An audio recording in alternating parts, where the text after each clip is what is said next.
I have refrained until now from placing upon record the singular affair which my friend Sherlock Holmes was wont to describe, with a rare touch of poetic fancy, as the case of the shadow without a man.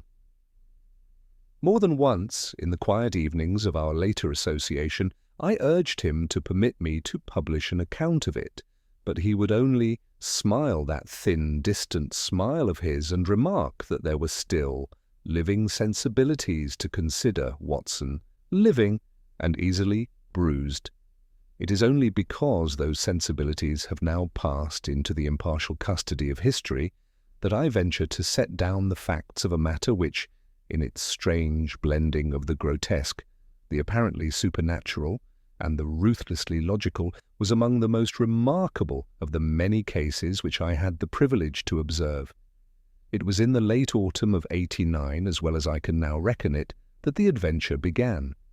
The day had broken raw and lowering, with a thin rain drifting like smoke across the windows of our rooms in Baker Street. The fire smouldered in the grate, and Holmes, wrapped in his faded dressing-gown, and with his long limbs coiled cat-like in the armchair, lay in one of those fits of languid abstraction which alternated so strangely with his moments of fierce activity. I had been engaged with the morning papers, which, by long-established custom, were spread upon the table between us. As was my habit, I had skimmed their pages for the more commonplace chronicle of politics and finance, before turning instinctively to that smaller column of the news which I had learned to recognize as the hunting ground of my friend's peculiar genius. It was in the agony of crime, not the majesty of statecraft, that Sherlock Holmes found his chosen field. "Nothing in the papers this morning, Watson?" came his voice at last, thin and listless from the depths of the armchair. His lids drooped so heavily over his steel-grey eyes that a stranger might have supposed him upon the verge of sleep. I knew better. "On the contrary," said I, rustling the sheets, "there is a very curious affair in Belgravia which appears to have greatly perplexed the authorities. I should be surprised if you had not already noted it."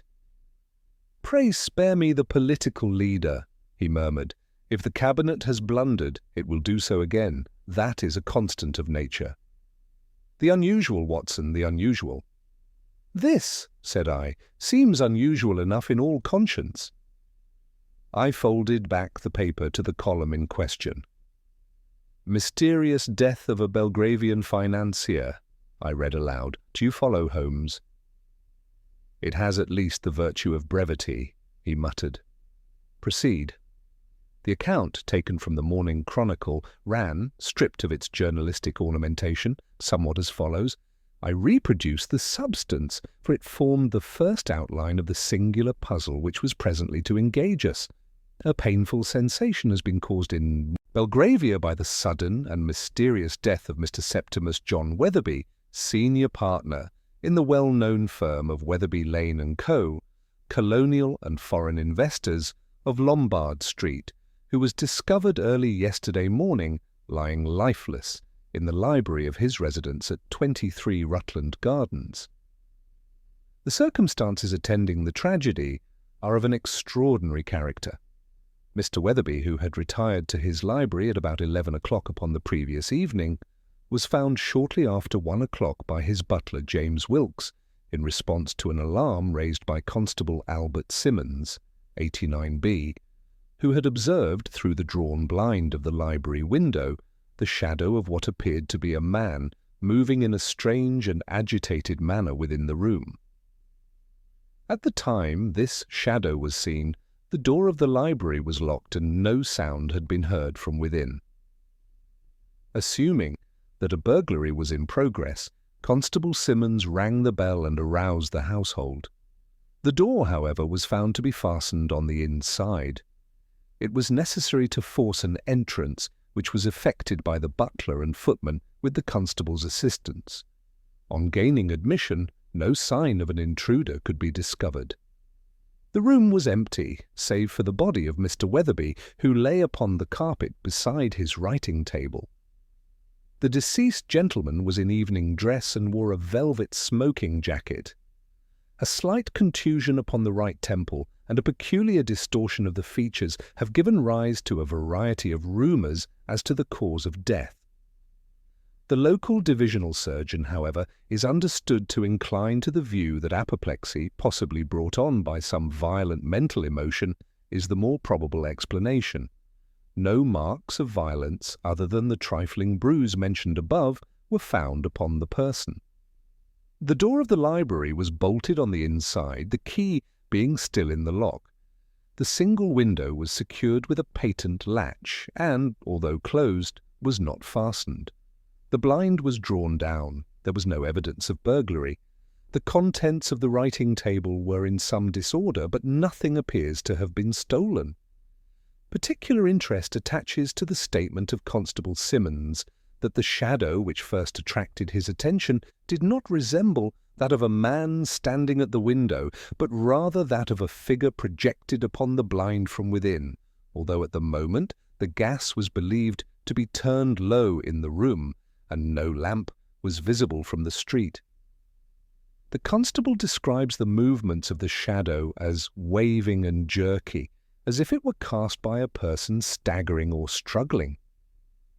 Yet no such person could be found when the door was burst open less than 3 minutes later. Mr. Weatherby, who was a widower without children, was a familiar figure in the city, and was reputed to have amassed a considerable fortune. He lived in some seclusion, his only regular companions in the house being his niece, Miss Eleanor Marsh, who has for some years acted as his ward and housekeeper, and a married couple in the position of butler and housekeeper with one additional maid and a manservant. His junior partner, Mr. Arthur Lane, and a nephew, Mr. Charles Weatherby, are understood to be his nearest surviving relatives. An inquiry will be opened by the coroner tomorrow. Meanwhile, the police are prosecuting their investigations, but the locked and apparently self-contained condition of the room has given rise to much speculation.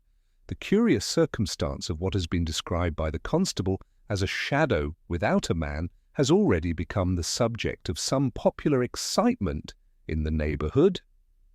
I laid down the paper upon my knee and glanced across at my companion. "Well?" I asked. Holmes did not immediately reply. The thin, eager face was turned towards the ceiling, the long, nervous hands clasped before him. Only the slight quiver of the nostrils and the faint, steely glitter beneath his half-closed lids betrayed that the keenest of all reasoners was at work behind that mask of languor. "A shadow without a man," he repeated at last, slowly. "A picturesque phrase, too picturesque for a policeman. It has the true journalistic ring. You observed, I hope, that it was in inverted commas?" "Yes," said I, "the constable's expression according to the account." Holmes stretched out his hand. "The paper, if you please." He took it, and for some moments there was no sound in the room, save for the crackle of the sheet and the soft hiss of the burning coals. I watched him, noting how his eyes darted swiftly along the lines and how the corners of his mouth compressed themselves at this or that sentence. "Rutland Gardens is familiar ground," he remarked at last. "A respectable, not to say wealthy, quarter, but with a certain susceptibility to crime. You remember the Camberwell poisoning case, Watson, and the disappearance of Lady Frances Carfax? Both touched upon its fringes. The atmosphere of money, like that of stagnant water, is attractive to a peculiar fauna." "You consider this to be a case of crime, then?" I ventured. "The doctor seems to have attributed the death to natural causes." Holmes gave a little snort of contempt. "My dear fellow, when a man is found dead under circumstances which are distinctly not natural, locked doors, disordered papers, an inexplicable phenomenon observed immediately before decease, it is safe to assume that nature did not act alone. At the least, she has had help from man, at the worst, from man's baser instincts."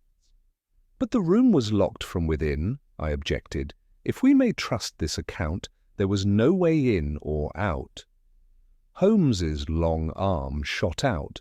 With the tongs he poked viciously at the fire, sending a shower of sparks up the chimney. "When, Watson," said he, "when will you learn that of all the lies in this imperfect world, the most insidious is the phrase, 'no possible way'? It is the sheet anchor of the dull mind. There is always a way, if one but goes low enough, or high enough, or small enough. The difficulty in such cases is seldom with the facts, but with the imagination." He tossed the tongs aside and sank back once more. "Pray continue," he added. "Is there no further detail? Nothing as to the precise disposition of the room, the position of the body, the nature of the contusion?" I scanned the remainder of the report. "No," I confessed. "The account is maddeningly vague upon those points. The coroner's inquiry may elicit more." "It may," said Holmes in a tone which implied that he placed little reliance upon coroners' juries. "But we cannot sit by our fireside and expect Rutland Gardens to educate itself. Are there any other references to the affair?" "A brief note in the Standard," I replied, turning to another sheet. "It repeats the facts with less colour and more errors. It adds that Mr. Weatherby had, in recent months, been the subject of anonymous threatening letters, but gives no particulars." "Ah!" Holmes's head came up with a sudden jerk. "You see some significance in that?" "I see," said he, "that a man of substance, living in some seclusion, with considerable financial control, has been threatened, by whom we do not yet know, and is presently found dead in a room which to the average intellect appears inaccessible from without, and in which a singular optical illusion, or what is taken to be such, is observed at the moment of his presumed struggle or collapse. The combination is at least stimulating." He rose lithely from the armchair and began to pace up and down the room, his dressing-gown flapping about his spare figure, his long, thin fingers pressed together before his face. "Shadow without a man," he muttered again. "A projected figure upon a blind, yet no projector and no figure. A key in the inner lock, yet the door forced from the outside. Papers in disorder, yet nothing missing. Threatening letters, yet no word of them to the police. So we may safely infer, since the reporter would never have omitted it. And, behind it all, a household, a niece, who is also a ward, a butler, a housekeeper, a maid, a manservant, and somewhere in the background, a nephew and a partner. The dramatis personae are adequate. We lack only the stage." "I confess," said I, "that the business presents itself to my mind as utterly insoluble. If the door were bolted and the window latched, and if it is certain that no one could have escaped between the constable's observation and the forcing of the door, well, Holmes, I do not see how any man could have been in the room at all." "Precisely," said he, stopping short and fixing me with a gleam of suppressed excitement in his eyes. "You do not see it, and neither, I fancy, does Lestrade, nor the divisional surgeon, nor the worthy public. The superiority of my position lies in this, that I am perfectly certain someone was in the room, and that the shadow was not wholly without a man.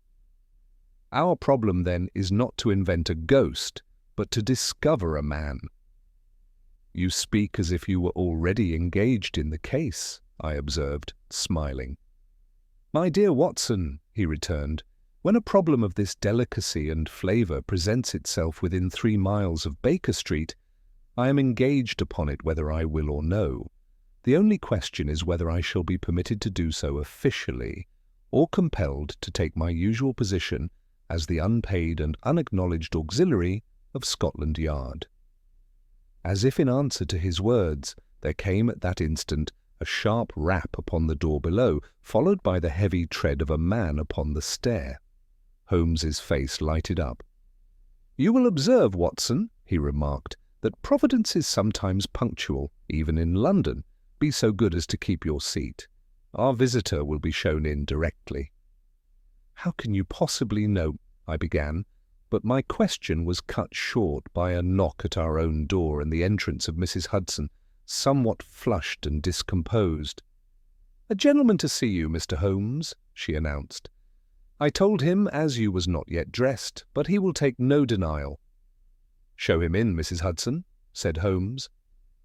The landlady withdrew, and a moment later there strode into our sitting-room a man whom I recognized at once. He was spare and wiry, with a thin, clean-shaven face, prominent nose, and eyes which expressed at the same time shrewdness and a certain dogged honesty. His frock-coat was flecked with raindrops, and his thin wrists showed white between the cuffs and his gloves, as if he had dressed in haste. "Good morning, Inspector Lestrade," said Holmes, with a touch of amusement at the corners of his mouth. "You perceive, Watson, that the official mind is not wholly insensible to its limitations. You have something upon your conscience, Inspector." Lestrade gave a short, dry cough and glanced from one of us to the other. "Well, Mr. Holmes," said he, "I don't know about my conscience, but I've a case on my hands in Rutland Gardens that's as ugly as any I've seen, and I'll say straight out that I shouldn't be sorry to have your opinion on it." "The Weatherby affair?" said Holmes. Lestrade started. "You've heard, then?" "Enough to whet my appetite," Holmes answered. "Pray take a chair. You have come to consult me, have you not, as to the shadow without a man?" The little inspector stared at him, his jaws slightly fallen, as the rain beat steadily against the windows and the fire cast a livid glow upon Holmes's eager, ascetic features. It was in that moment, as I watched the two men, the official and the unofficial guardian of London's peace, brought together by the strangest of phantoms, that I first realized into what deep and curious waters we were about to plunge. Lestrade's expression gradually recovered its habitual brisk composure, though I did not fail to notice a faint twitch at the corner of his mouth, an involuntary admission that Holmes had once again stolen a march upon him. He removed his damp gloves finger by finger, laid them upon the table, and drew a folded paper from his breast pocket. "I won't deny," he said, "that your name came up among us this morning. There's something queer about the whole affair, something that doesn't sit right with me. I've seen locked-room cases before, but never one quite like this. If you've got the time, Mr. Holmes, I'd be obliged if you'd look it over." Holmes held out his hand without speaking. Lestrade placed the paper in it, a rough sketch, evidently drawn in haste, representing the plan of a room. Holmes studied it with the concentration of a chess master considering an unexpected gambit. His eyes travelled along each line, pausing at the window, the writing desk, the position marked body, and the solitary door with bolt noted beside it. "You drew this yourself, Inspector?" Holmes asked at length. "I did. We've not yet had the police draftsman in. I thought it best to call on you first." "A wise decision," Holmes murmured. "Though I must observe that your lines are less straight than your conclusions usually are. Watson, do look. This window here, for example. You see, the angle is inconsistent with the perspective of the desk." "My draftsmanship's not on trial," Lestrade muttered, though without heat. "But the essentials are there." "Quite so. Let us not be ungrateful." Holmes laid the diagram flat upon the table. "Tell us exactly what you found, Inspector. No omissions, I beg." Lestrade cleared his throat. "At 1:08 a.m., Constable Simmons, passing along Rutland Gardens on his beat, noticed the shadow on the blind. Says it was moving wild-like, as if someone was flailing or stumbling inside. He rang the bell, roused the butler, and together they tried the library door. It was locked, bolted on the inside, and no answer came. They forced it. Weatherby was lying on the floor just here," he pointed at the sketch, face turned up, eyes staring. "Dr. Gaunt said he'd been dead only a short time, 3 minutes, maybe 5. And no one else was found in the room? Holmes asked. No one, and no way out except the window, but the latch was fastened and the sill was dusty, no footprints. Dust on the sill? Holmes repeated, his interest quickening. Of what sort? A fine grey dust, seems like. We've bagged a sample. Holmes nodded approvingly. Continue.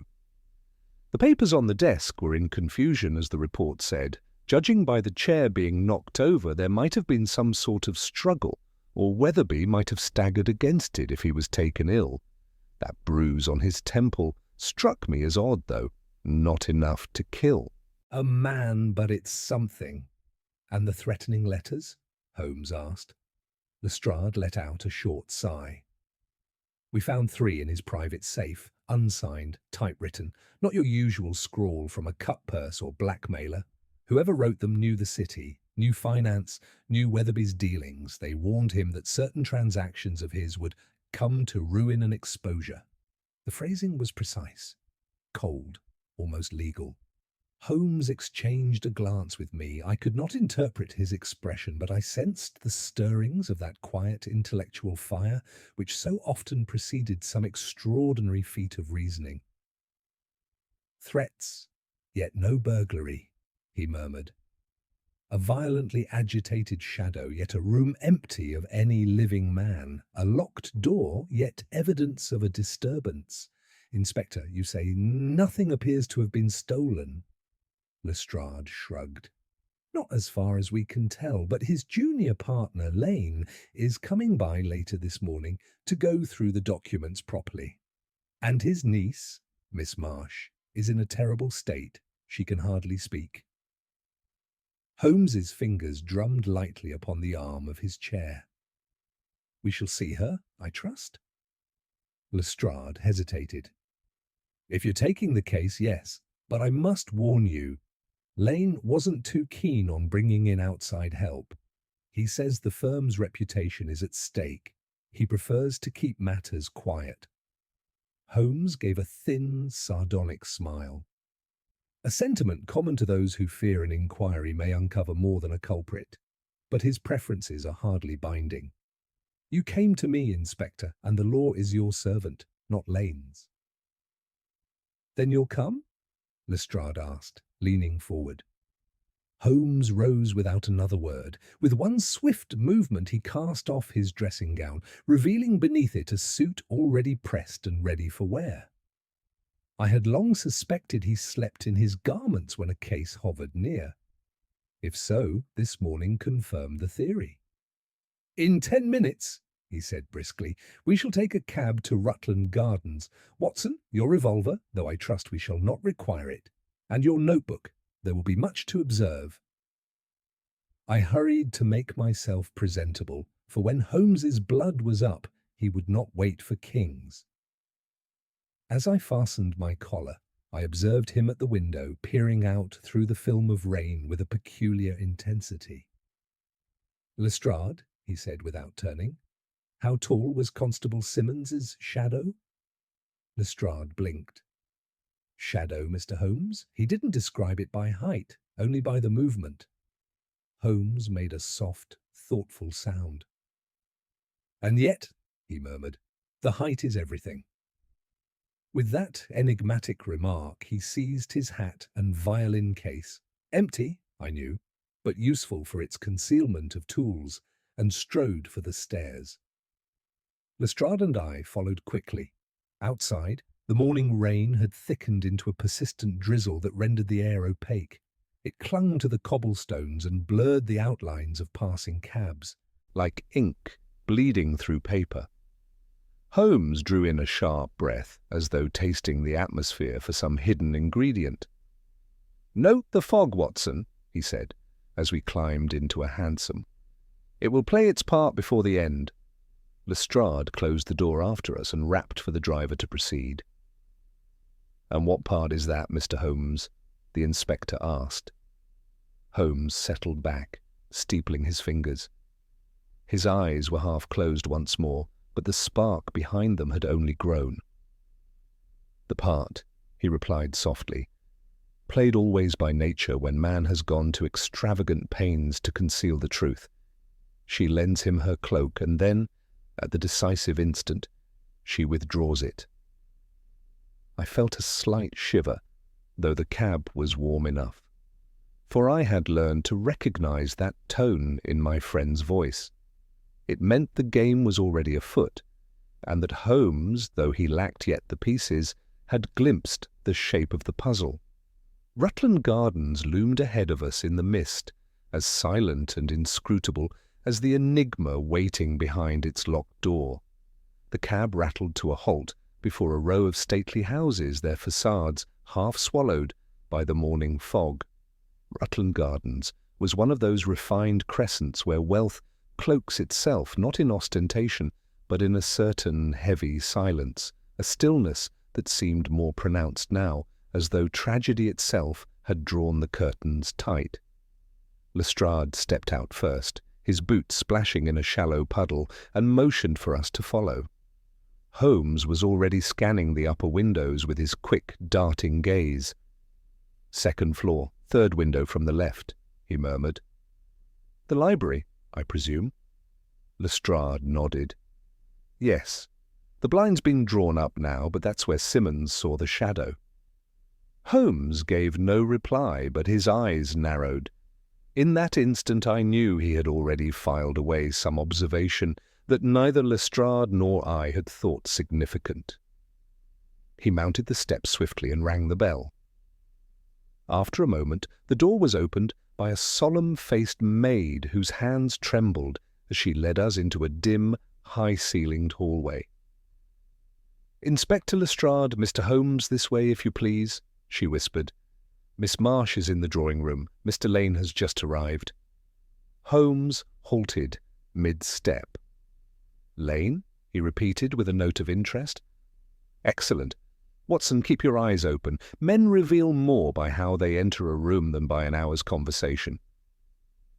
We followed the maid into a well-appointed drawing-room whose heavy velvet curtains muted the drizzle, tapping gently at the panes. A tall, dark-haired gentleman stood by the fireplace, a man in his early 40s by my estimate, though the lines etched at the corners of his eyes spoke of long years spent under strain. His gaze flicked toward us with a guarded reserve. Holmes inclined his head. "Mr. Arthur Lane, I believe?" "Mr. Holmes." Lane's tone was polite but cold. "Inspector Lestrade tells me you have been consulted.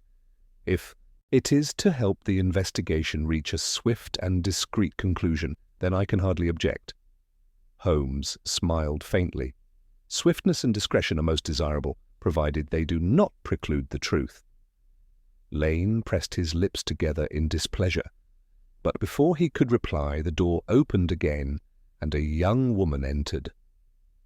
Her dark hair was pinned in a simple knot, and her complexion bore the unmistakable pallor of sleepless grief. She must have been no more than 25. Her eyes, large, intelligent, and rimmed with red, sought Lestrade first, then lingered on Holmes with a mixture of hope and fear. "Miss Marsh," Lestrade said gently, "this is Mr. Sherlock Holmes. He may be able to help us understand what happened to your uncle." She sank into a chair, twisting a handkerchief between slender fingers. "If Mr. Holmes can shed any light on so dreadful a mystery, I shall be grateful beyond words," she whispered. I cannot believe my uncle died by natural causes. He was troubled, yes, but not ill." Holmes regarded her with an unusual softness. "You may help us greatly, Miss Marsh, by telling us what these last few days have been like in the household." Before she could answer, Lane interjected. "This is hardly the time to question Miss Marsh. She is in no condition—" Holmes cut him off, his voice smooth but firm. "On the contrary, Mr. Lane, it is precisely now, before memories are coloured by time, that her recollections are most valuable." Lane's jaw tightened. "Very well, but do keep it brief." Holmes turned back to the young woman. Miss Marsh, you say your uncle was troubled. In what way?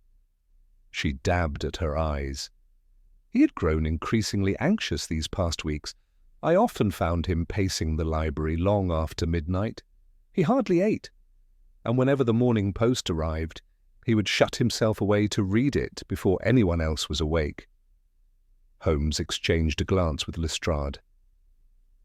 "The threatening letters," he said softly. Her head lifted sharply. "Threatening? Letters?" She looked from Holmes to Lestrade, puzzled. "I knew nothing of any letters." Lane stepped forward abruptly. "This is precisely why we should be cautious, Inspector. There's no need to distress Miss Marsh with unverified matters." Holmes's gaze sharpened. "Unverified?" "Inspector Lestrade assures me he held them in his hands." Lane stiffened, but said nothing. Holmes continued. "Miss Marsh, did your uncle confide in you regarding his business affairs?" "He rarely spoke of them in detail," she admitted. "But I know he had disagreements with my cousin Charles. Uncle felt he lacked discipline, especially in financial matters." "A troubled nephew," Holmes murmured, almost to himself. "A troubled mind and troubling correspondence. The pattern grows." Lane gave an impatient sigh. "If you've no objection, Inspector, I suggest we allow Mr. Holmes to inspect the room and leave Miss Marsh in peace." Holmes bowed slightly toward her. "That is indeed our next task. Miss Marsh, you have my gratitude." She gave him a wan smile, and Lestrade led us out into the hallway. As soon as the drawing-room door had closed behind us, Holmes's demeanour sharpened with focused energy. "Lestrade," he said low, "under no circumstances allow Lane to examine those documents alone. I have no wish to impugn an innocent man, but he seems unusually eager to control the flow of information." "You suspect him, then?" Lestrade asked. "I suspect everyone until I have cause to do otherwise, though in his manner I detect a most curious tension." We ascended the stairs, the maid following at a respectful distance. Upon reaching the landing, Holmes paused to examine the carpet. "Footprints?" I asked. "Fibres compressed, not disturbed," he replied. "No struggle here. All the drama occurred within." The library door stood half open, revealing a large, oak-panelled room. The air inside was cool, as though the windows had been opened earlier and hastily closed. Holmes strode in and surveyed the space with the alertness of a hawk sighting prey. Lestrade lingered near the threshold, perhaps out of reverence for the method Holmes was about to unleash. My friend approached the writing desk, where papers lay scattered. The inkstand had tipped slightly, and the fallen chair lay where it had been found. The gas lamp above the desk stood unlit. "The window, Watson," Holmes said quietly. "Let us begin there." I joined him at the large sash window. He lifted the latch and tested the frame. "Smooth action," he murmured. "No sign of recent forcible movement." He then pressed a fingertip to the sill. A trace of grey dust clung to the skin. "This is not street dust," he said. "Too fine, almost like powdered masonry. Curious." Lestrade stepped forward. "We found that strange too, Mr. Holmes. The constable swears no one entered by the window." Holmes nodded absently. His focus had shifted to the blind, a simple linen affair. He drew it down slowly, then raised it again, noting the play of light through the fabric. "Watson," he said, "stand where the constable stood on the street." Bewildered but accustomed to his requests, I complied. I moved to the far side of the room, near the door, imagining myself outside in the fog and darkness. Holmes positioned himself at the window. For a moment he remained motionless. Then he lifted a hand, not in a natural gesture, but in an abrupt, almost marionette-like movement. "Like this, Watson," he called. His silhouette against the blind jumped and jerked in the dim light like something not entirely human. The sight sent an involuntary chill down my back. Lestrade took a step toward him. "What are you doing, Mr. Holmes?" Holmes lowered his arm. "Demonstrating that what appears supernatural is often merely mechanical, but something is missing, something vital." He turned sharply toward the desk. "Lestrade, where exactly was the gas lamp set when the constable saw the shadow?" "As I told you, it was turned low. He said there was no visible light." "No visible light," Holmes repeated. His eyes gleamed. "But a light must have been present, a very specific sort of light, to cast such a shadow." He fell silent, gazing once more at the window, then at the scattered papers on the desk. Suddenly he crouched, scanning the floorboards near the leg of the writing table. "Holmes?" I asked. "Hush, Watson. It is here, somewhere." His fingers brushed along the edge of the rug and he froze. Then with a soft exclamation, he lifted a corner of the carpet, exposing a narrow seam in the boards. "Lestrade," he said quietly, "fetch me a thin blade. A penknife will do." Lestrade hurried to comply, and Holmes slid the knife into the seam. A small section of the floor lifted upward, a cleverly concealed panel no larger than a book. He removed it carefully. Inside lay a single object, a lantern, but unlike any ordinary lantern. Its glass was tinted a strange bluish hue, and its wick was blackened, but intact. Holmes held it up to the light. "A lantern for producing shadows of unnatural distinctness," he murmured, "the sort used by stage conjurers, or by men who wish to create the illusion of a struggle where none exists." He looked from Lestrade to me, his expression grave. "Gentlemen, the shadow Constable Simmons saw was not the shadow of a man in distress. It was the shadow of a performance." Holmes turned the peculiar lantern in his hands, with the delicacy of a surgeon examining an unfamiliar instrument. The faint bluish tint of its glass caught what little light filtered through the mist-choked window, scattering it in pale, spectral hues across the room. Even Lestrade, who was seldom impressed by anything that did not come with a warrant attached, stared with undisguised curiosity. "A staged shadow," Holmes repeated softly. "A deliberate illusion. Someone wished to give the impression of a frantic struggle within this room, while ensuring no intruder could be found when the door was forced." Lestrade frowned deeply.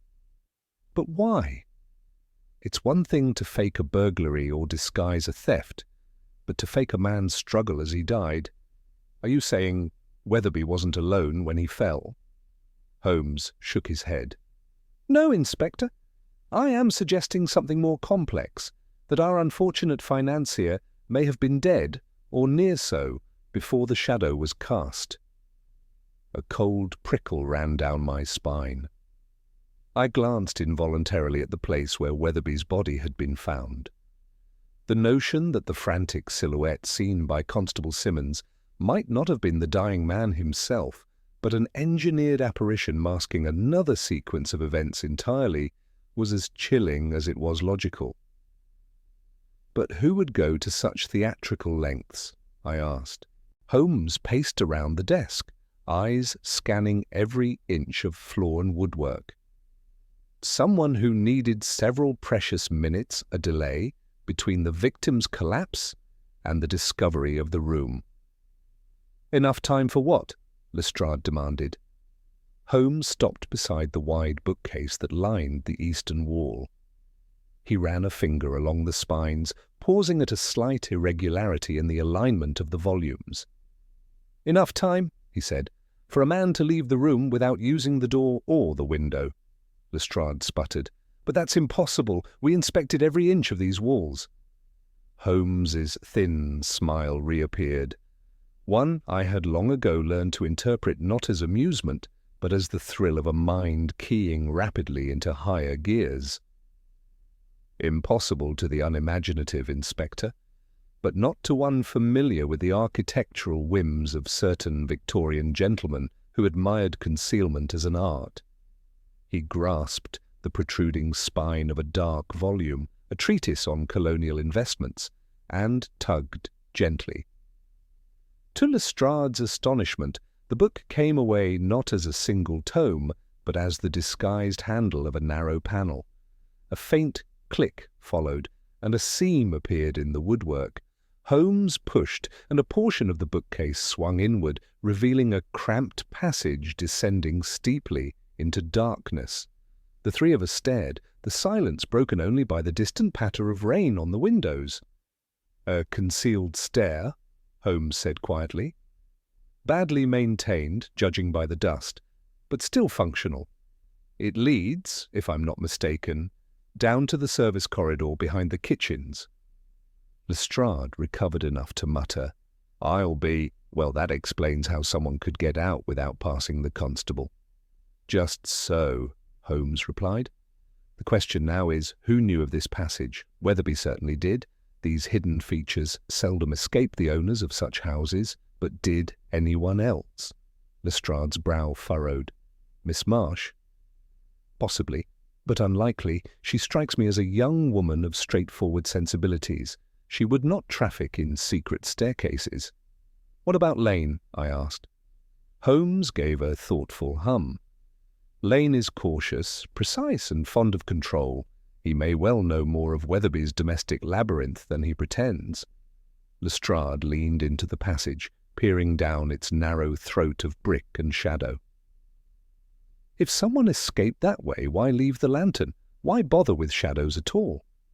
"That," Holmes said, "is the question that must guide the rest of our inquiry."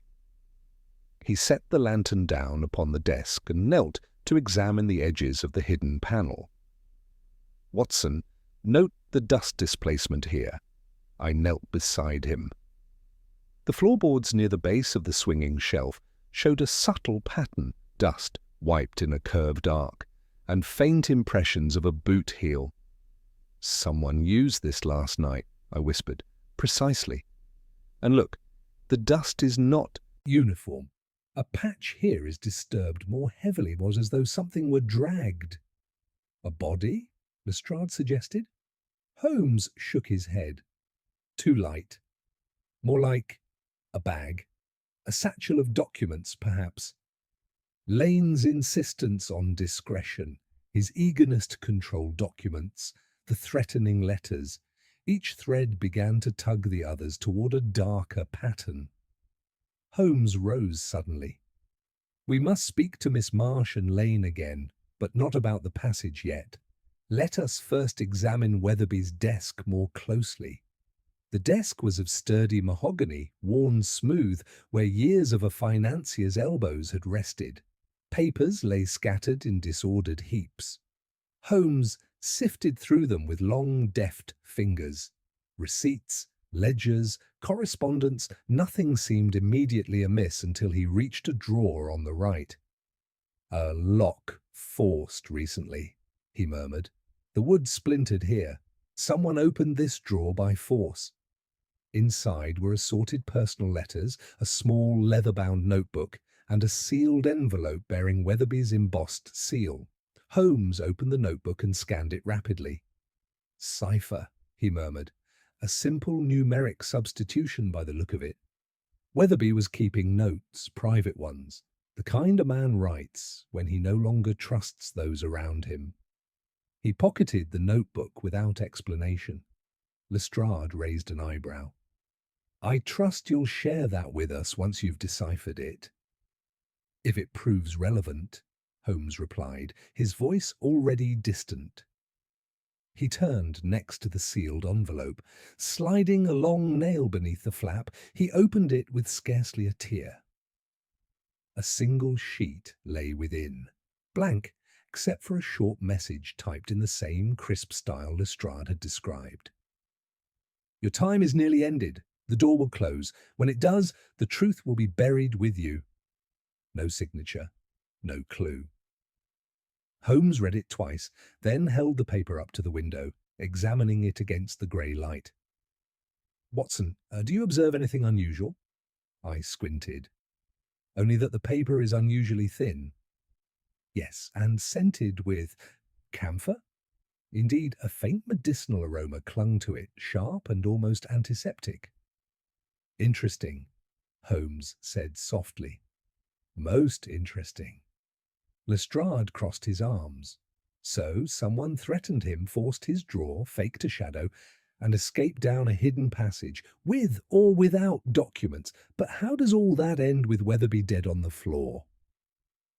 Holmes walked to the centre of the room, his eyes moving from the window, to the desk, to the passageway, to the rug, as though plotting invisible coordinates. Imagine, Inspector, he said slowly, that Weatherby was dead, perhaps poisoned, before the shadow was cast. Imagine that the true purpose of the shadow was not to dramatize a struggle, but to time the discovery, to ensure the room would be forced within a predictable interval, disrupting any chance of natural suspicion falling upon the culprit. Lestrade looked baffled. But why force the timing? Holmes turned to him sharply. Because the culprit needed the constable to see the shadow. He needed you to break down the door at a specific moment, after he had escaped, but before Weatherby's death could be interpreted as anything other than sudden collapse. And why? I asked quietly. Would a murderer be so concerned with timing unless someone else in the house might provide an alibi? Holmes's eyes gleamed. Exactly, Watson. He moved again to the base of the bookcase, crouching.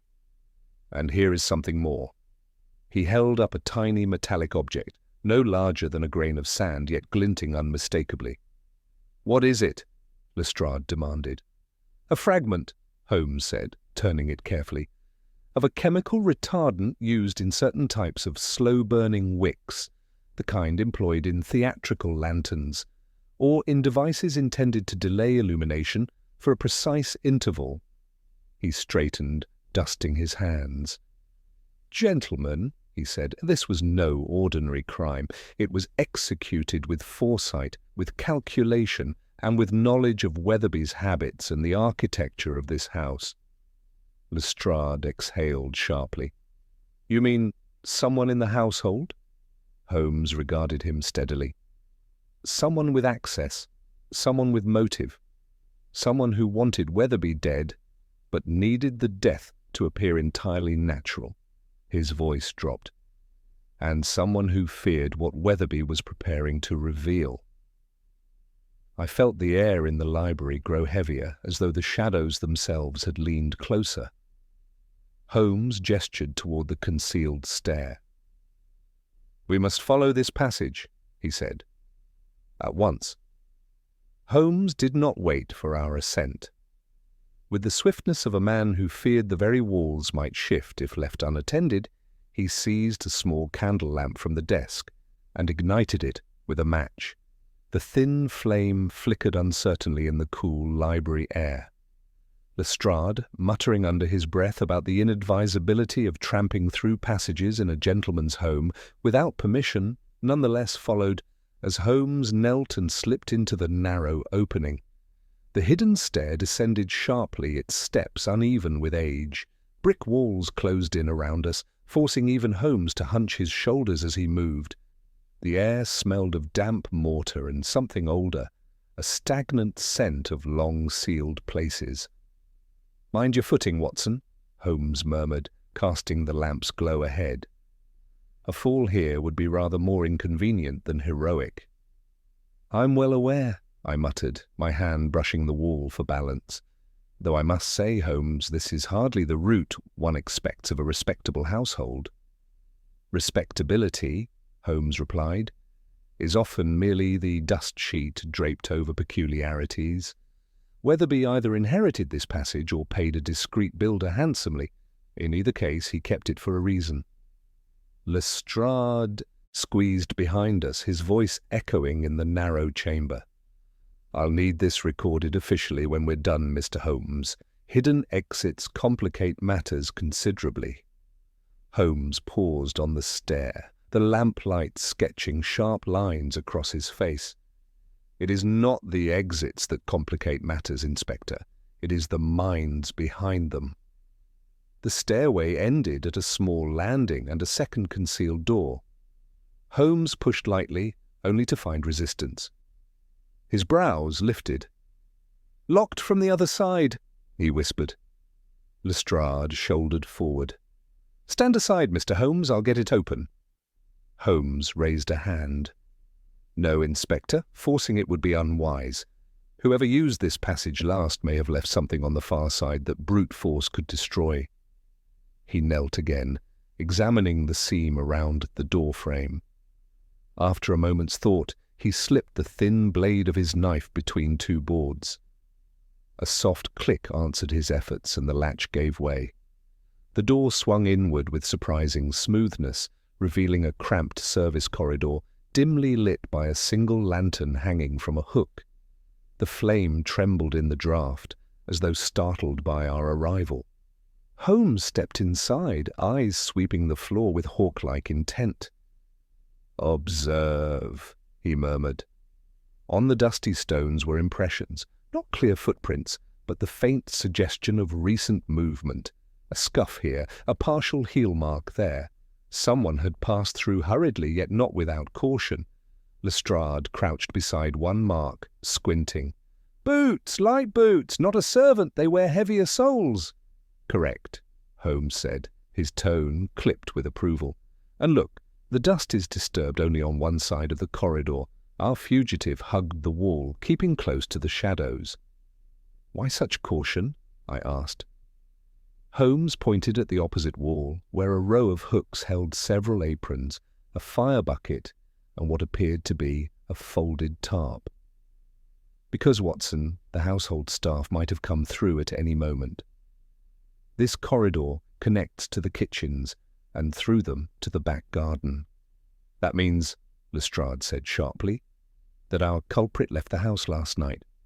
Or," Holmes countered, "concealed himself somewhere within it before slipping away later."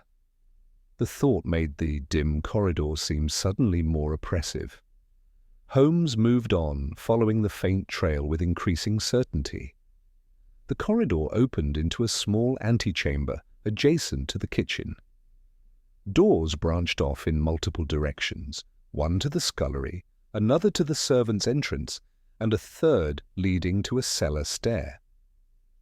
Holmes examined the latch of the servants' door. The iron bolt was unfastened, though the outer door remained closed. He frowned. "Unlocked from within? Someone departed, or returned, after the household retired?" Lestrade felt along the door's edge. "No signs of forcing. Whoever used it had free access." Holmes straightened, holding the lantern higher. "Which narrows the suspect list to those with keys or trusted permission to move at night. The butler, the manservant, possibly Lane." "Lane?" I asked. "But wouldn't he have been in his own home?" "One should never assume a man of business keeps to his own address," Holmes murmured. "And Lane strikes me as someone who prefers to oversee affairs quietly, even uninvited."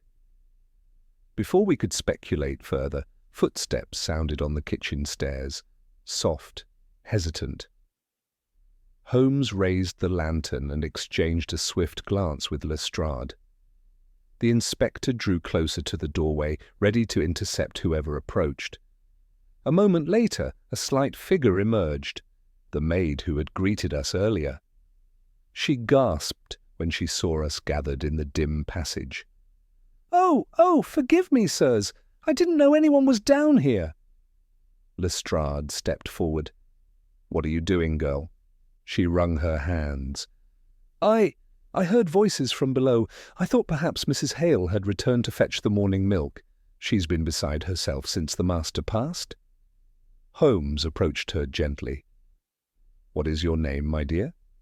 "Clara, sir." "Clara," Holmes said softly. "Last night, did you hear any sounds from the kitchen after midnight?" Her eyes widened. "After midnight? No, sir. I sleep just off the scullery. I'd have heard footsteps, but—" Her voice faltered. But what? Lestrade pressed. She swallowed.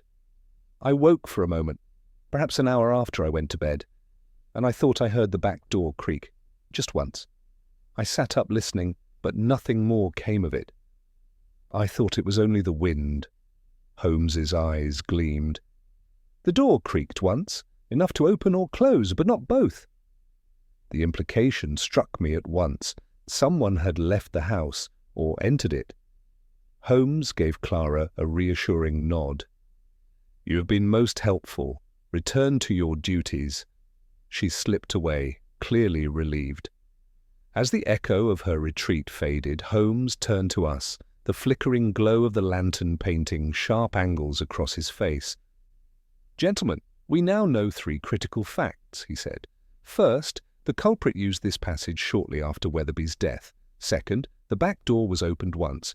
And third, someone in this house, someone with access, wanted desperately to conceal their movements.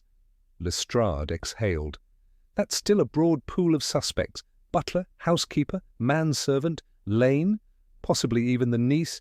No, Holmes interrupted quietly. Not the niece. Her grief is genuine, and her nature does not lend itself to nocturnal escapes. Then who? I asked. Holmes's gaze swept the corridor, its shadows trembling like uncertain witnesses. Patience, Watson. The house has begun to speak. We must simply ask the right question. And what question is that? Lestrade asked. Holmes extinguished the lantern and handed it to me. Why, he said, would a murderer who possessed a secret passage choose to cast a shadow? Neither of us answered, for neither of us understood. Holmes's voice dropped to a murmur. When we solve that, Inspector, we shall know the hand behind the curtain. He stepped toward the stair, leading back to the upper floors. Come, he said. It is time we spoke with Mr. Charles Weatherby. We found Charles Weatherby in a small morning room overlooking the mist-laden garden. He stood stiffly near the mantelpiece, hands clasped behind him, his posture betraying a tension at odds with the refinement of his clothing. He bore some resemblance to his late uncle, particularly in the sharp lines of the jaw, but where Septimus Weatherby had been known for his measured disposition, Charles carried an air of restless dissatisfaction that seemed to seep into the room like smoke. Holmes paused upon entering, as though greeting a specimen newly arrived for examination. Charles glanced toward us, irritation flickering across his features at the intrusion. Inspector Lestrade, he said curtly, I was told you would be asking questions. I did not expect... His eyes settled on Holmes. A civilian? Lestrade bristled. Mr. Holmes is assisting the investigation. Charles's tone did not warm. I hope you do not intend to drag my family's affairs into the papers more than they already have been. Holmes responded with a disarming mildness. My aim, Mr. Weatherby, is to illuminate the truth, not the headlines. Charles's mouth tightened. Very well, ask what you must. Holmes moved closer, his expression one of polite curiosity. First, permit me to offer my condolences. A sudden death is always distressing. Yet I understand you and your uncle had differences regarding financial matters. A flicker of annoyance crossed Charles's eyes. Differences? Is that what Miss Marsh implied? She knows nothing of business. Holmes's tone sharpened almost imperceptibly. I am not quoting Miss Marsh. For the first time, Charles faltered. His shoulders grew rigid, and he glanced toward the window as if seeking escape. Well, he said at last, if you must know, yes, my uncle and I had our disagreements. He believed my investments too aggressive. I considered him overly cautious, but such disputes are common in a family business, hardly cause for alarm. Holmes nodded. Indeed, yet I understand he was preparing to alter his will. Charles went pale. What? Who told you that? Holmes did not answer. He watched Charles's reaction with clinical detachment. I I had no knowledge of any such intention, Charles said quickly. If he altered anything, I assure you it was done without my consultation. Lestrade stepped forward. When did you last see your uncle alive? Charles hesitated. Yesterday afternoon. I called regarding a portfolio matter. He dismissed me after 10 minutes. He was in one of his darker moods. And last night? Holmes asked. I was at my club.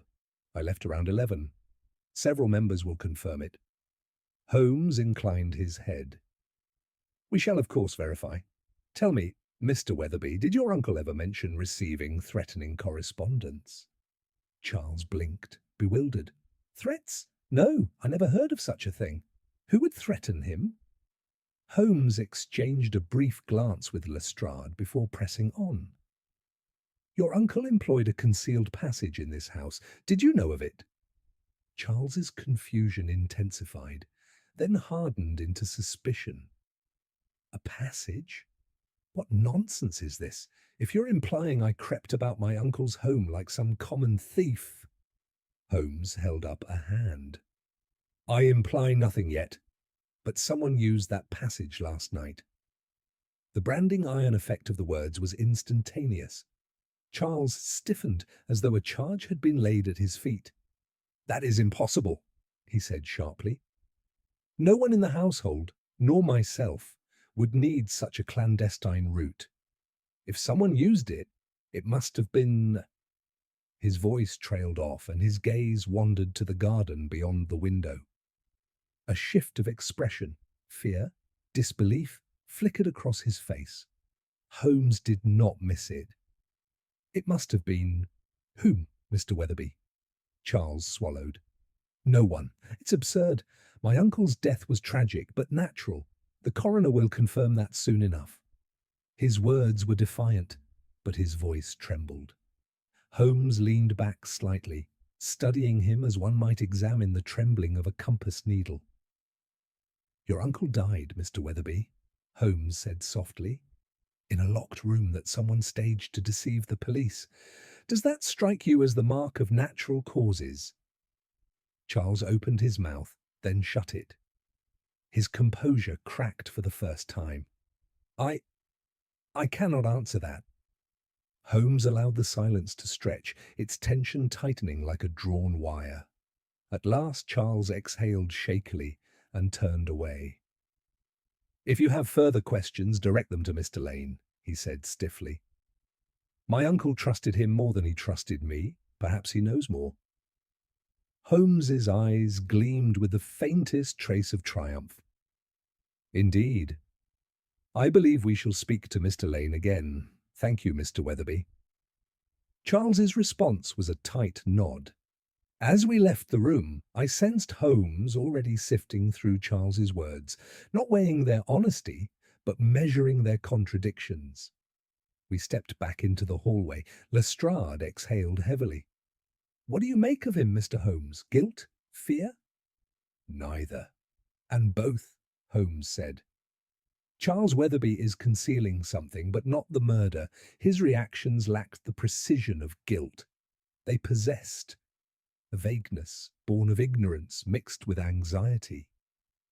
Then what troubles him? I asked. Holmes's reply was immediate. The will. He did not know it was being altered, but someone else knew. Someone who feared its contents, someone who could not afford to wait for Weatherby's intentions to be executed. Lestrade rubbed his temples. And that points us back to Lane. Holmes smiled faintly. Not necessarily, but Mr. Lane's eagerness to curtail our inquiries warrants scrutiny. We descended the staircase toward the drawing-room. Holmes paused at the final step, his gaze shifting to the library door, down the corridor, still open, as though beckoning us. Watson, he said suddenly, do you recall the faint scent upon the threatening letter? Camphor, I replied. Precisely. A scent found on medical supply, on mothballs, and on chemical preservers used in financial archives. Lestrade frowned. Are you saying Weatherby was sorting papers with camphor? Holmes shook his head. No, but someone with access to such substances typed those letters.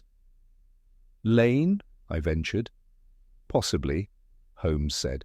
But let us consider more broadly who handles stored documents regularly, who maintains the paper archives, who keeps cases of camphor near old ledgers to preserve them from mould. Lestrade stiffened. The firm's chief clerk. Holmes nodded. Precisely. Lestrade swore under his breath. Blast! I hadn't thought of him. Holmes turned toward the drawing-room with renewed energy. Come, Inspector, we must summon the clerk at once. The answer is closing upon us. And the shadow illusion? I asked, following him. Holmes's voice dropped to a whisper. It was not meant merely to distract, it was meant to replace the final minutes of Weatherby's life, a false performance masking the truth. Which truth? I asked. Holmes laid a hand on the doorframe, eyes gleaming with the thrill of imminent revelation. The truth that Weatherby never struggled at all. He stepped into the room. And that his killer required the world to think he did. Holmes's declaration hung in the air like the fading toll of a great bell. Even Lestrade, who prided himself on blunt pragmatism, paused mid-step, as if struck by a sudden shift in gravity. Before he could press Holmes for clarification, the drawing-room door opened, and Arthur Lane stepped into the corridor. He had evidently been listening for our return. His composure was immaculate, yet there was a peculiar tautness in the line of his shoulders, like a violin string tuned just slightly too tight. I trust your examination of the lower quarters is complete, Lane said, his tone outwardly courteous, though edged with impatience. I confess, Mr. Holmes, that delving into servant corridors and secret passages seems a rather intrusive approach to what is, in essence, a private family tragedy. Holmes regarded him with a gentleness that instantly made me wary. That particular softness in his manner was the thin glaze over a blade. On the contrary, Mr. Lane, he replied, I find that private tragedies often conceal very public motives. A flicker, too swift for Lestrade to catch, passed through Lane's eyes. I understand you acted as Mr. Weatherby's trusted associate, Holmes continued. You must be devastated. Lane hesitated just long enough for Holmes to note it. Of course, Septimus Weatherby was not merely a partner. He was my mentor. His death places an immense burden upon the firm. Holmes's gaze sharpened. Indeed, and it appears his private notes reflected certain concerns. Concerns about incomplete accounts, irregularities, matters he seemed unwilling to share even with you. Lane stiffened. I beg your pardon? What do you imply? Holmes stepped nearer, his voice lowering but growing far more precise. I imply nothing, I merely observe. Mr. Weatherby kept careful record of his dealings. Meticulous, almost obsessive. And yet, tucked away in his locked drawer, forced open before his death, we found a ciphered ledger, one that will, when decoded, reveal precisely whom he feared. Lane's breath caught, not in guilt, but in calculation. I should like to see this ledger, he said, tightly. Holmes smiled. You shall, in good time. But for now I must request your assistance in another matter. The chief clerk of Weatherby, Lane & Co., Mr. Pomeroy, I believe. Lane blinked. Pomeroy? What of him? I simply wish to speak with him, Holmes said, as a man whose responsibilities include managing the archives, preserving old ledgers, and naturally using camphor to protect aging financial documents. Lane's expression froze. Camphor? Surely you are familiar with its scent, Holmes said lightly. It lingers on certain papers he would have handled. Lane's gaze darted away, and for the first time his immaculate poise faltered. If If you believe Pomeroy can assist the investigation, I can send for him immediately." "Do so," Holmes replied.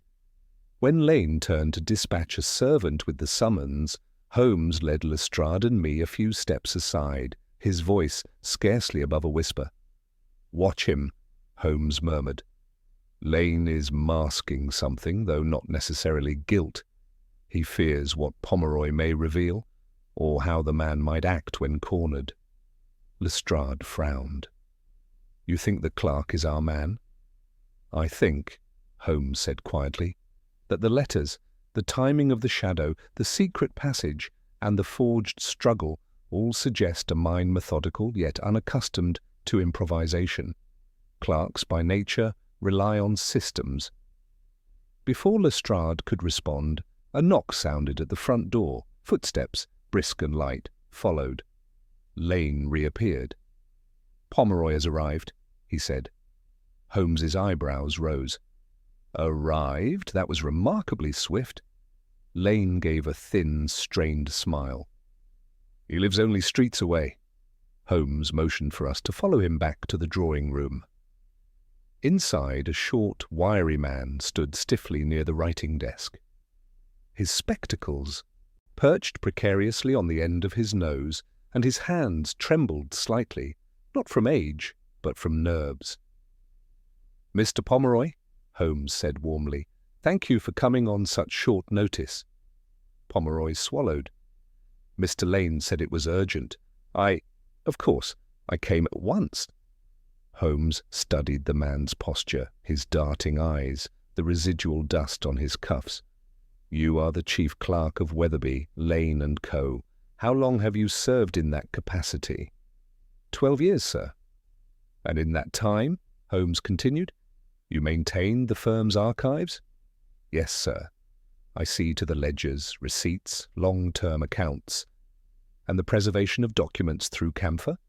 "Yes, sir." Holmes's nod was almost imperceptible. "Tell me, Mr. Pomeroy, did Mr. Weatherby confide in you regarding any concerns, discrepancies in the books, threats?" Pomeroy's eyes widened. It was a small reaction, but Holmes seized upon it instantly. "Threats, sir?" Pomeroy stammered. "Threats? What threats?" Holmes stepped closer. "The typed letters he received. Crisp, methodical, the work of someone accustomed to keys and margins." Pomeroy paled, his breathing shallow. I know nothing of letters," he sputtered. "Nothing at all." Holmes's voice softened dangerously. "Then tell me, Mr. Pomeroy, where were you last night between 11 o'clock and 1? The clerk recoiled as if struck. "At home," he whispered. "Alone?" Holmes pressed. "Yes," Pomeroy breathed. Lestrade stepped forward. "Convenient." Holmes lifted a hand, halting him. His eyes were fixed on Pomeroy, not with accusation, but with the intensity of a predator watching the shift of grass before the quarry bolts. "Mr. Pomeroy," he said, "a single misstep does not condemn a man. But the truth does reveal itself in small ways. For instance, your cuffs. Why do they bear the same grey dust I found on the library sill?" Pomeroy slumped, his shoulders collapsing inward. I don't... Must have brushed against something." Holmes's tone cut like a razor. "The dust is powdered plaster," he said, "from the concealed passage, and Mr. Pomeroy has no reason, no legitimate reason, to have been near it." Pomeroy's trembling became a visible shudder. Holmes pressed once more. "Tell us, Mr. Pomeroy, why did you use the passage last night? Why did you force Weatherby's drawer? Why create a false shadow?" The clerk's voice broke. I never meant, I only wanted—" But before the confession could spill forth, Lane, who had been standing to the side, suddenly stepped forward with surprising speed. "That is quite enough," he barked, gripping Pomeroy's arm with vice-like force. Holmes's eyes widened a fraction, though he did not move. Pomeroy shrank under Lane's grasp, as though accustomed to such dominance. "Mr. Lane," Holmes said softly. Release him." Lane hesitated, then slowly did as instructed. Holmes studied the pair in silence, a clerk trembling like a cornered animal, and Lane rigid with something very like fear poorly disguised as indignation. Holmes spoke at last, his voice calm and deceptively gentle.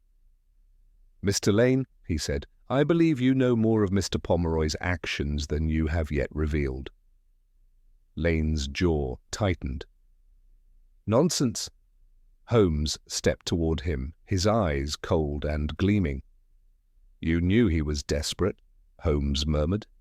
"You knew the weight of the discrepancies he tried to conceal, and you knew he would break if pressed."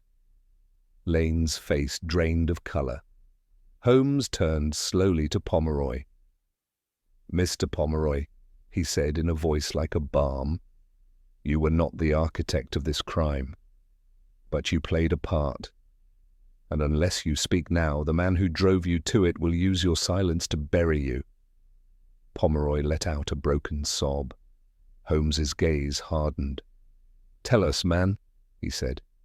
"What did Arthur Lane make you do?" Pomeroy stood frozen, his lips trembling, as though the very act of speech might shatter him. He clutched the back of a nearby chair, knuckles whitening. Lane hovered at his shoulder, too close, too insistent, like a man attempting to halt a confession by sheer force of proximity. Holmes saw it, of course. He saw everything. His posture remained still, yet his gaze sharpened with quiet ferocity. "Mr. Pomeroy," Holmes said again, "speak plainly. Your freedom may depend upon it." The clerk swallowed hard, a dry, rasping sound. I didn't mean for harm to come to anyone," he whispered. "I swear it. I only did what I was told." Lane stiffened. "Be very careful, Pomeroy." Holmes's voice lashed out, crisp as a whip crack. "Mr. Lane, if you interrupt again, I shall request Inspector Lestrade place you under immediate restraint." The threat hung electrified in the air. Lane fell silent, though his jaw clenched until the muscles twitched. Pomeroy blinked, tears pooling in his eyes. I was afraid. I thought if I didn't do as he said, everything would fall apart. The firm, my position, my family, depends on my salary." Holmes moved a fraction closer. "What did Mr. Lane command you to do?" A choked sob escaped Pomeroy's throat. "To destroy certain ledgers, old ones, records that Mr. Weatherby kept private." Lane barked. "Nonsense! The man is hysterical." Holmes raised one finger, silencing him utterly. "What sort of records?"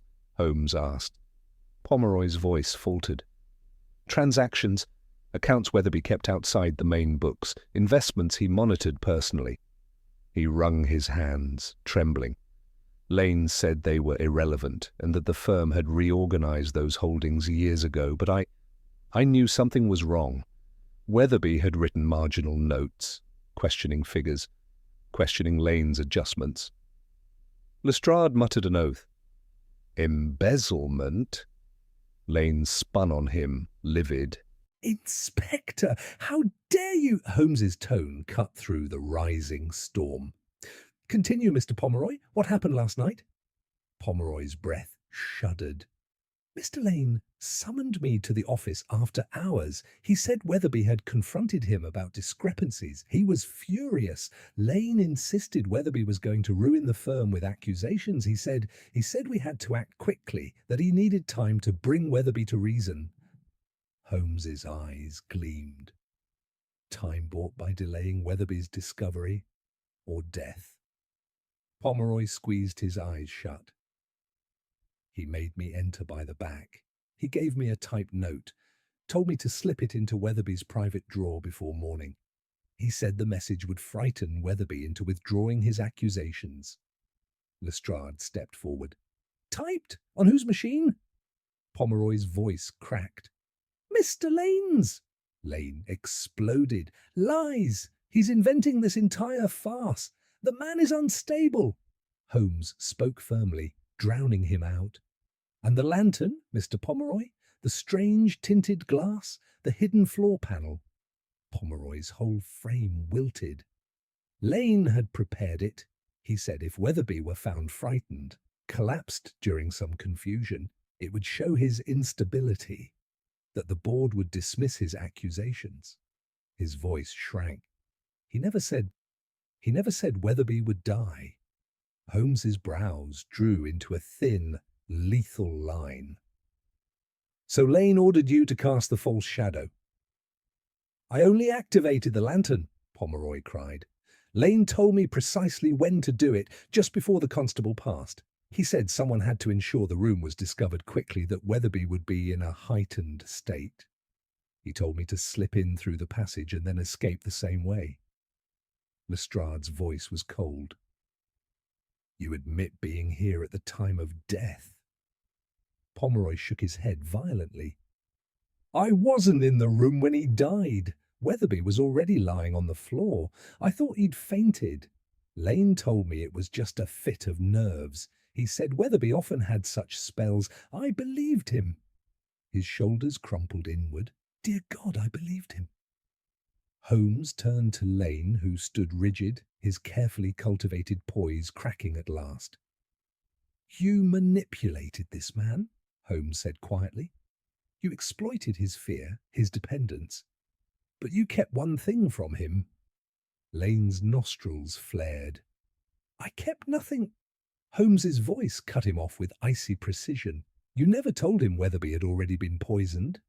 A gasp escaped Pomeroy's throat. Lane's eyes widened. Lestrade nearly dropped his notebook.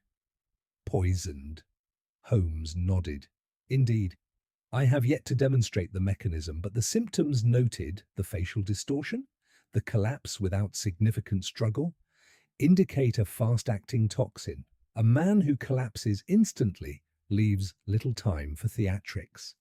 And so, Lane created an artificial display to make Weatherby's death appear dramatic, not silent. Lane stepped back, sweat now visible at his temple. This is absurd. Weatherby died of apoplexy. Apoplexy does not produce the faint chemical sting of camphor-laced toxin around the victim's mouth, Holmes said sharply.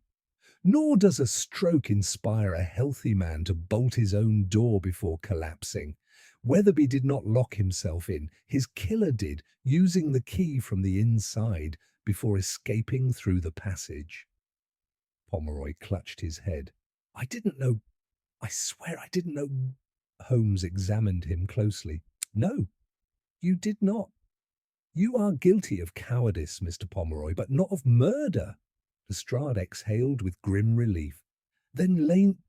But Holmes lifted one hand. Inspector, do not leap where proof must tread.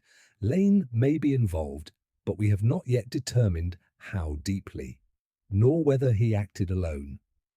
Lane's head snapped up. Alone? Who else could possibly? Holmes's eyes flicked toward the staircase. Someone who had access to Weatherby's personal affairs, someone who stood to lose not merely professionally but permanently if Weatherby altered his will. The silence that followed was palpable. Holmes turned slowly to Lestrade. Have Miss Marsh and Charles Weatherby remained within sight? Lestrade blinked. Miss Marsh is in her room. Charles, well, he wandered to the garden after speaking with us. Holmes's expression grew grave. We must locate him at once. Lane stared at Holmes, bewildered. Charles? You believe Charles? Holmes strode toward the hall. Charles Weatherby is not a killer by nature, but circumstances make unlikely conspirators, and if he learned, perhaps from Lane, perhaps by accident, of his uncle's intentions. Lestrade paled. He'd lose everything. Holmes nodded once. Exactly, Inspector. And desperate men cling to those who promise salvation. His gaze returned to Lane with razor clarity. Summon the servants, block the exits, and find Charles Weatherby. Quickly, for if he is innocent, he must be protected. And if he is guilty? I asked. Holmes walked into the hall, his voice a whisper of steel. Then he is a cornered man, and cornered men, Watson, are at their most dangerous. Holmes moved swiftly down the corridor, his long strides soundless upon the carpet, while Lestrade barked terse orders to the nearest footman. The household, already strained by grief, seemed to vibrate now with a new, sharper anxiety. Doors opened, servants murmured, and the fog pressing against the windows felt suddenly more sinister, as though it were listening. "Holmes," I whispered, as I followed him down the staircase toward the garden doors. "Do you truly believe Charles Weatherby capable of such involvement?" His distress earlier seemed genuine. Holmes did not pause. "Distress and guilt are close cousins, Watson. But no, Charles is not the architect. He has neither the subtlety nor the audacity for such a design. If he is involved, he is the secondary wheel in a machine he does not fully comprehend. And Lane the primary?" Holmes gave the faintest shake of his head. "Lane is dangerous, ambitious, unscrupulous, but he is also cautious to the point of constraint. Poisoning a partner outright? That is a high-risk venture for a man whose entire life revolves around risk mitigation. No, Watson, Lane knows more than he says, manipulated more than he admits, but the true hand is still concealed." We reached the glass doors leading to the garden. Mist crawled low over the lawn, the shrubs little more than hunched silhouettes. The heavy air smelled of damp earth and something else, something metallic. Lestrade caught up to us. "Two servants saw Charles head outside less than 10 minutes ago, alone." Holmes nodded. "Then we must hurry." We stepped out into the chill grey, and the house behind us became a dim shape through the fog. Our boots sank slightly into the wet grass. Holmes crouched almost immediately, examining the ground. "Here," he murmured. Fresh impressions. Toe-heavy. He was moving with purpose. Lestrade kneeled. "Heading toward the gate?" "No." Holmes pointed. "Toward the tool shed." The shed sat near the back wall of the garden, an antiquated structure of dark wood, its padlock gleaming faintly. Holmes rose and walked quietly toward it, Lestrade and I close behind. Halfway there, Holmes abruptly halted, lifting a hand. A faint sound reached us through the mist, muffled voices, one sharp with agitation, the other low and strained. Holmes's eyes flashed. "We approach carefully." We advanced, boots silent in the wet grass until the voices grew distinct.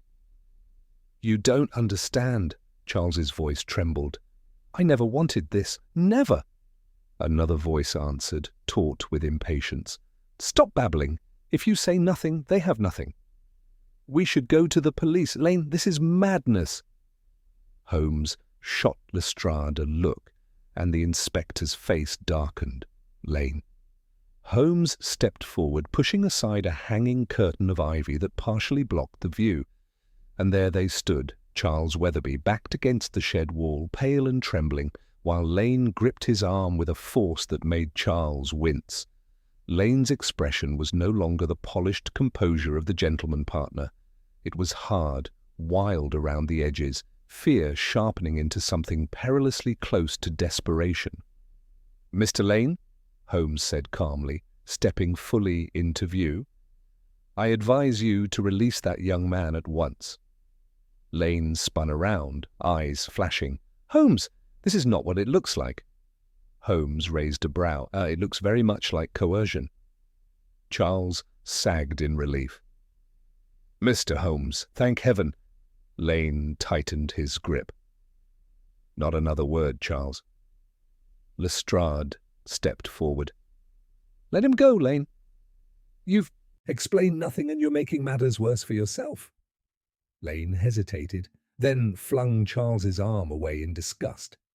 Charles stumbled aside, gripping his shoulder. Holmes approached them both, his expression unreadable. "Gentlemen, your conversation seemed urgent. Pray continue. We are all most eager to hear it." Lane's jaw clenched. Charles came to me in a panic. He overheard Pomeroy's lies. Pomeroy, who had followed with 2 constables, gave a strangled protest. And he drew absurd conclusions about my role. I was attempting to calm him. Holmes's gaze moved to Charles. Is that true? Charles shook his head violently. He told me to keep silent, to leave London for a few weeks. He said the situation would resolve itself if I didn't interfere. Holmes's eyes glittered. Ah, the language of a man accustomed to managing outcomes, though not always cleanly. Lane glared at him. I told him that because the scandal will destroy him if he panics. Weatherby was changing his will. Everyone knows that. Charles stands to lose everything. Holmes's voice was soft, deadly. So you counselled silence for his protection. Or yours? Lane's breath hitched. Holmes turned to Charles, placing a reassuring hand on the young man's shoulder. Mr. Weatherby, listen closely. Did your uncle confront you recently? Charles swallowed. Not directly, but yesterday. After I left him, I overheard him arguing with someone in the study. His voice was raised, more than I'd ever heard from him. He said something like, I know exactly what you've been doing. Holmes's eyes flicked. And the other voice? Charles hesitated, glancing nervously at Lane. It was, I'm not certain. Holmes studied him. But you suspect? Yes, Charles whispered. I thought it sounded like Mr. Lane's, but I couldn't be sure. Lane erupted. This is madness. Weatherby and I discussed business frequently. Raised voices mean nothing. Holmes folded his arms. Yet Pomeroy states you pressured him to destroy incriminating ledgers. You instructed him in the precise timing of a false shadow to create the illusion of a violent episode, and you coerced him into planting a threatening note. Lane's voice grew wild. I never touched Weatherby. I never. Holmes pressed forward. Then answer me this. Why did you tell Charles to disappear? Why does your cuff bear the same plaster dust as Pomeroy's from the hidden passage? Lane's composure shattered.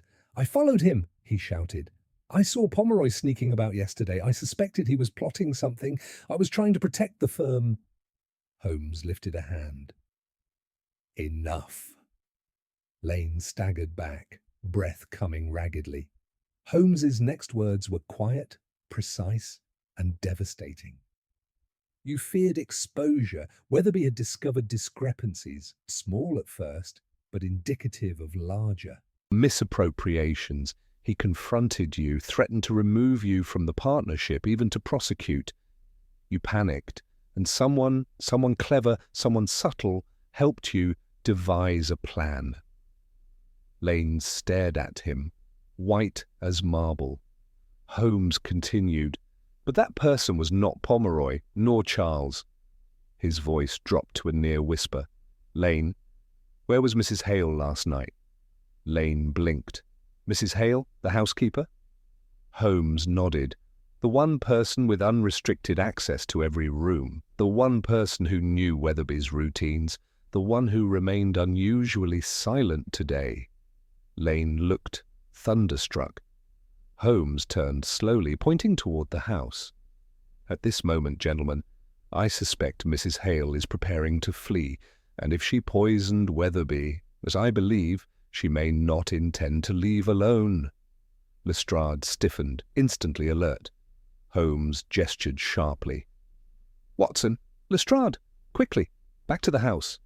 His voice dropped like the final note of a dirge.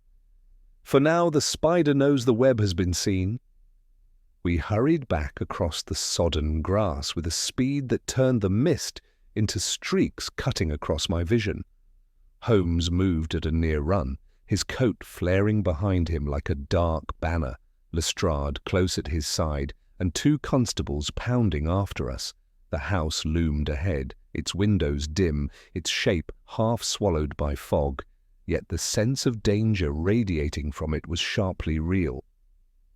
Holmes, I called, struggling to keep pace. "What convinces you Mrs. Hale is our culprit?"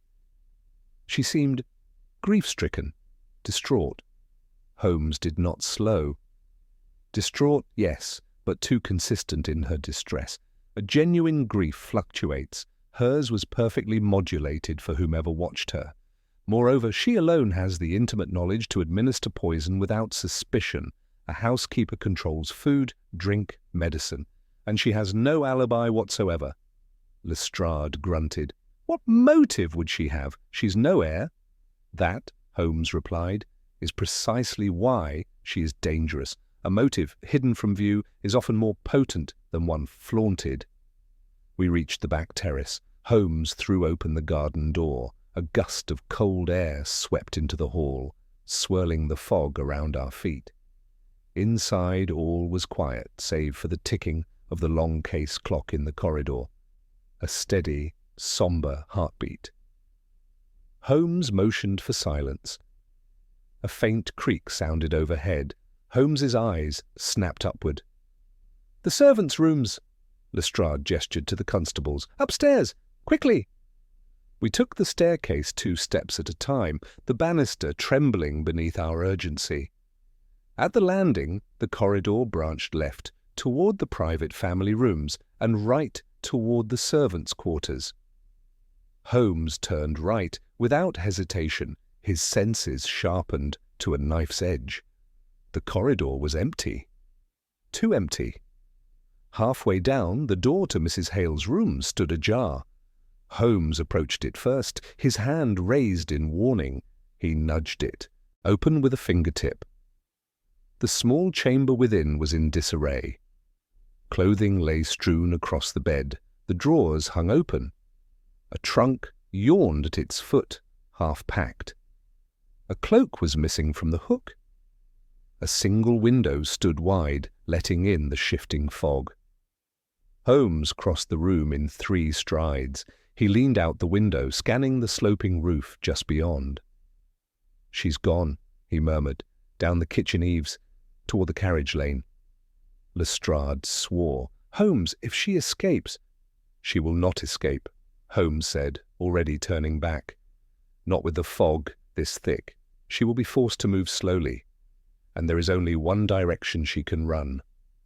He led us back down the stairs with unerring confidence, through the main hall, past the drawing-room, and toward the servants' entrance at the far end of the house. As we approached, faint footsteps echoed from the stone passage beyond. Hurried, uneven.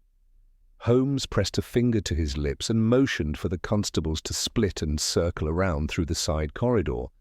A shadow darted past the threshold. Holmes lunged. Mrs. Hale gave a small cry as he seized her wrist, just as she fumbled with the bolt of the outer door. A leather satchel fell from her left hand, spilling papers across the floor, letters, receipts, ink-stained notes. Lestrade rushed in and caught her other arm. "Mrs. Hale," Holmes said softly, "running will only worsen your situation." She struggled like a trapped animal, teeth bared. The veneer of composed housekeeper had fallen away entirely. "You don't understand," she cried. "I had no choice. He was going to ruin us, ruin everything." Holmes's voice remained calm. "You refer to Mr. Weatherby?" Her breath came in sharp gasps. He found out about the accounts, about my son." Lestrade blinked. "Your son?" Holmes nodded slowly. "Yes. The missing thread, the hidden motive."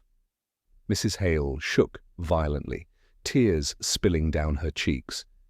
"He was dismissed from the firm years ago, accused of embezzlement. Weatherby turned him out, blacklisted him from every respectable position. He tried to rebuild, but debt followed him like a curse. I begged Weatherby to reconsider, to help him. He refused." Holmes's tone was gentle. "So you sought revenge?" "No," she cried, "not revenge, protection. Weatherby uncovered the payments I'd been sending to my son through the firm's discretionary accounts. He was going to expose everything. Lane knew. Lane promised to help me if I helped him. He said no harm would come to Weatherby, only a scare, a fainting fit. Lane said he only wanted Weatherby's accusations delayed. Holmes exchanged a quick glance with Lestrade. Lane's manipulation ran deeper than we had suspected. Holmes crouched and lifted one of the scattered papers. It was a ledger slip, Weatherby's own handwriting detailing funds diverted through a secondary account traced back to a name circled heavily, Tobias Hale. Holmes folded it. "Mrs. Hale," he said softly, "did you poison him?" She collapsed to her knees, sobbing. "I didn't mean to. I meant only to give him something to calm him, a tincture my son uses for his nerves. Lane said it would soothe him. But I mismeasured. I was upset. My hands shook. He collapsed so suddenly." Lestrade placed a hand on her shoulder, his face grim. "Mrs. Hale, you are under arrest." She bowed her head, the strength draining from her entirely. "I never wanted him dead. I wanted my son to have a chance." The constables lifted her gently and led her away down the corridor. Holmes remained silent for a long moment after she was gone. When at last he spoke, it was with quiet, contemplative sorrow. "A tragedy of error," he murmured, "exploited by a man whose ambition blinded him to the consequences of his manipulations." Lane appeared at the far end of the corridor then, pale and shaken. "Holmes, what has happened?" Holmes turned toward him. "Mrs. Hale has confessed to administering the tincture, a fatal error, though unintentional." Lane exhaled in relief. Too much relief. Holmes continued, voice dropping to a razor's edge. "But your part, Mr. Lane, is far from absolved." Lane froze. "You coerced Pomeroy, misled Charles, and manipulated Mrs. Hale with lies about Weatherby's intentions. While you did not administer the poison, you engineered the deception surrounding his death. You sought to preserve your position through subterfuge." Lane took a step back. "You can't prove," Holmes raised the ledger fragment. "Weatherby's notes are proof enough. And your clothing bears the plaster dust of the hidden passage, placing you at the scene." Lestrade stepped forward. "Arthur Lane, you are hereby arrested for conspiracy to obstruct justice and falsification of evidence." Lane sagged as the constables moved toward him. Holmes watched him go, then turned to me, fatigue edging the corners of his eyes. "Watson," he said softly, "how often the pattern emerges, small desperation begetting greater deception until all threads strain and break." We stood in the quiet hall as the echoes of footsteps faded. "And Weatherby?" I asked. Holmes's gaze drifted upward toward the closed door of the library. "A man undone not by enemies but by the very people who sought to control him. Yet he sensed the truth. His final notes will vindicate him." Lestrade returned, nodding with grim satisfaction. "We'll take them both. The courts can sort their share of blame." Holmes offered a weary smile. "A just conclusion, Inspector." He walked toward the drawing-room where Miss Marsh waited, unaware of the full shape the tragedy had taken. I followed him, feeling the weight of the case settle into the quiet spaces of the house. Holmes paused at the threshold. "In the end, Watson," he murmured, "a shadow was cast to hide the truth. But even the cleverest illusion collapses before a single, steady light. And with that, he stepped inside to deliver the final pieces of a mystery whose darkest corners had at last been revealed.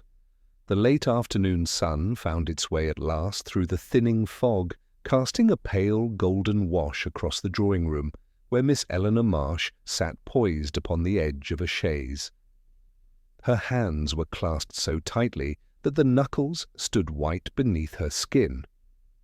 When Holmes and I entered, she rose at once, eyes searching our faces for some hint of the truth she feared, yet longed to know. Holmes's expression, though grave, held a gentleness he reserved for the innocent, caught in the wake of wrongdoing. "Miss Marsh," he began, "the matter is concluded, though tragic in its particulars. It is now fully understood." She steadied herself. "My uncle, how did he truly die, Mr. Holmes?" Holmes motioned for her to sit, then took a chair opposite, folding his long fingers thoughtfully. "Your uncle's death, though unintended by the one who administered the fatal substance, was the result of several intersecting deceits. Mrs. Hale, whose loyalty to her troubled son clouded her judgment, gave him a tincture intended to soothe, not kill. Its potency, misjudged in her distress, stopped his heart." Eleanor's breath caught, her hand rising to her mouth. "Mrs. Hale, but she was devoted to him, always." "Devotion," Holmes said quietly, "is a powerful force. In her case, it was coupled with fear that her son, already disgraced, would be destroyed by your uncle's impending revelations." "And the rest?" she whispered. "The strange shadow, the locked room, those dreadful rumours."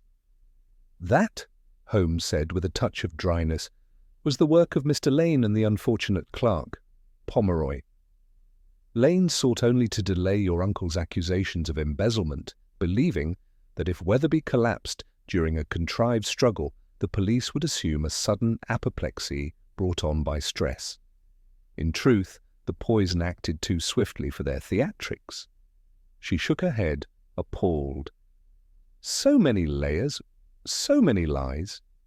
"Indeed," Holmes murmured, "a web woven by desperate hands." At that moment Charles Weatherby stepped hesitantly into the room. The ordeal had aged him. The bravado he once wore sat now as a hollow shell. "Miss Marsh." "Eleanor," he faltered, then straightened.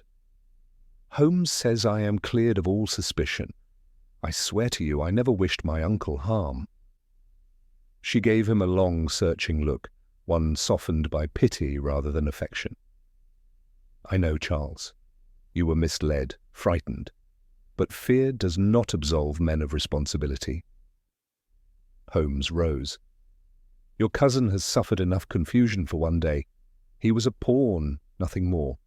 His uncle's will, recently altered, will come to light in due course. And I dare say, Miss Marsh, that you will find its provisions unexpectedly favourable." Her eyes widened. He changed it?" "Shortly before his death," Holmes said. "Your uncle intended the bulk of his estate to secure your independence. Charles would receive a modest sum, sufficient for comfort, but perhaps not for speculation. Weatherby believed you alone possessed both loyalty and sound judgment." Tears welled in her eyes, quiet, dignified tears. "He never told me." Holmes bowed his head slightly. "He may have wished to spare you until the matter with Lane was resolved." Lestrade entered then, hat in hand. "We've taken Lane and Mrs. Hale into custody, Mr. Holmes, Pomeroy too, though the magistrate will likely show leniency once your account is presented. A nasty tangle, but neatly sorted." Holmes inclined his head. "Your efficiency does you credit, Inspector?" Lestrade chuckled dryly. "Well, it helps to have you on the ground, doesn't it? Makes a man look sharper than he is." Holmes allowed himself the faintest smile. "Nonsense, Lestrade. You would have reached the truth eventually, after travelling several miles in the wrong direction." Lestrade grinned, clearly accustomed to Holmes's brand of praise. "Good day, Mr. Holmes, Dr. Watson." He tipped his hat to Miss Marsh and departed. Eleanor approached Holmes then, her expression tender with gratitude. "Mr. Holmes, I do not know how to thank you." Holmes bowed slightly. "Your thanks are unnecessary. It is enough to see justice clarified." "But without you," she said softly, "my uncle's name would have been stained by falsehoods. You have restored his honour." Holmes's gaze grew distant. "Truth, Miss Marsh, is a fragile thing. It must be guarded by those willing to see what others overlook." Charles lingered near the doorway, shame heavy upon him, yet something like resolve beginning to kindle behind his eyes. "I will do better," he said quietly. "Uncle would have wanted it." Holmes nodded. "Then that is the best tribute you can offer him." Moments later, Holmes and I stepped out into the fading light. The fog had at last begun to lift, revealing the elegant sweep of Rutland Gardens in the mellow glow of early evening. Holmes paused on the steps, lighting a cigarette with contemplative precision. "A curious case, Holmes," I said. "Not malevolent at its core, but tragic." "Most human affairs sit precisely in that grey territory, Watson," he replied. "The monstrous is rare. Far more common is the petty fear, the desperate error, the foolish miscalculation.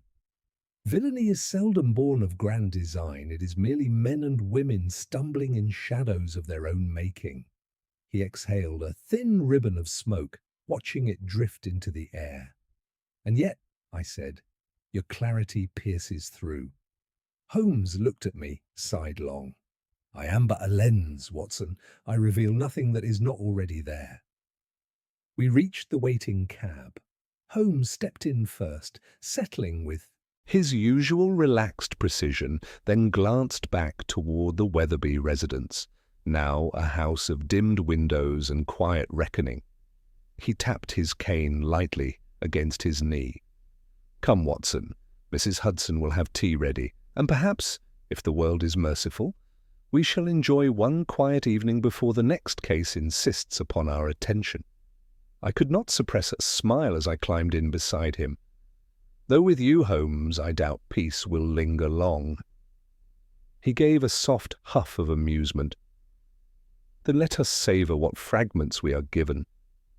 The cab rattled away down the street, the last vestiges of fog curling behind us like the remnants of a shadow that had finally been given shape and dispelled.